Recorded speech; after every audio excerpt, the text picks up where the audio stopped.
edge. We're down to only producing 10%. We all saw what happened during the pandemic when chip factories shut down overseas.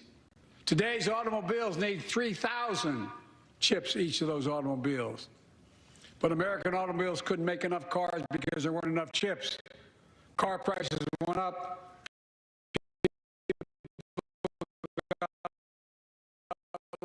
Laid off. So did everything from refrigerators to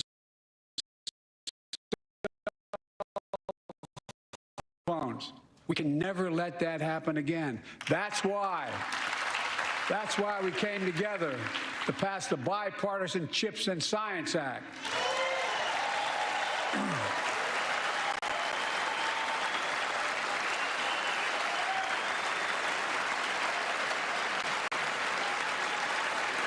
Folks,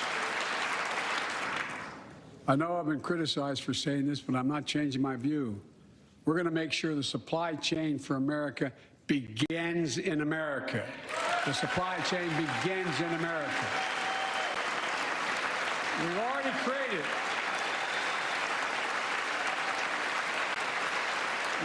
created 800,000 new manufacturing jobs without this law, before the law kicks in. With this new law, we're creating hundreds of thousands of new jobs across the country.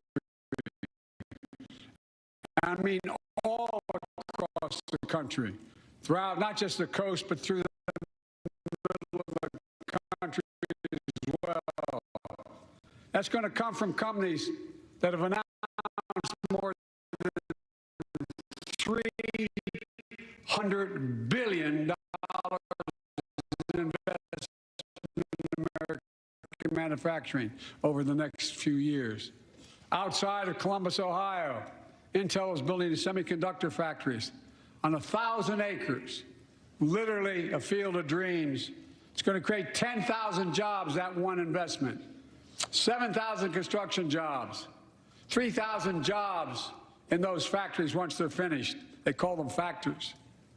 Jobs paying an average of $130,000 a year, and many do not require a college degree.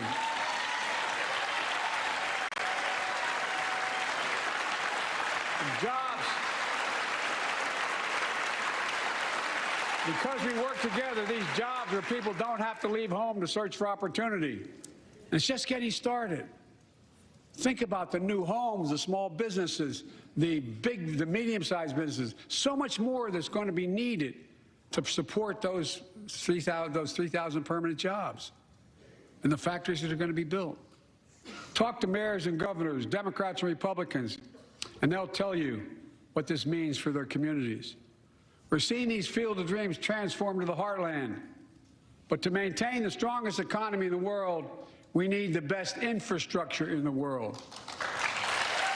And folks, as you all know,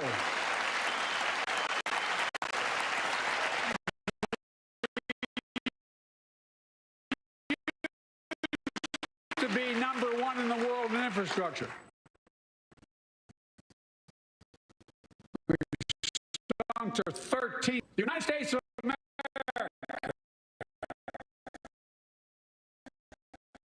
13th in the world in modern infrastructure. But now we're coming back because we came together and passed the bipartisan investment in infrastructure since President Eisenhower's interstate highway system.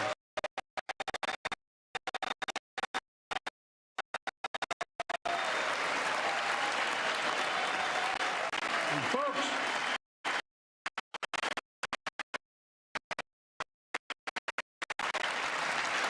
we funded over 20,000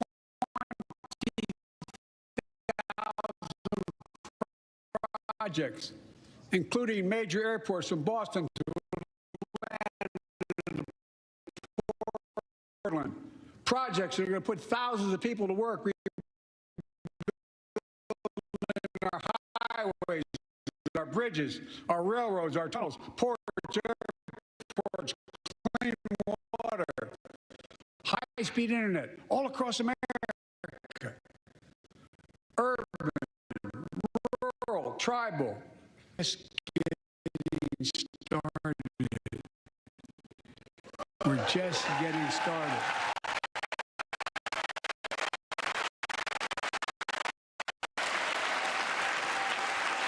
And I mean it sincerely.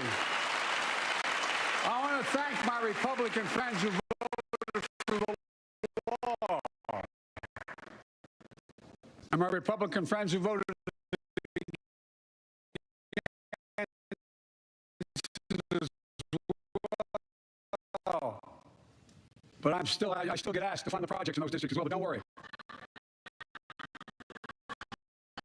I promised I'd be a president for all Americans. We'll fund these projects. And I'll see you at the groundbreaking.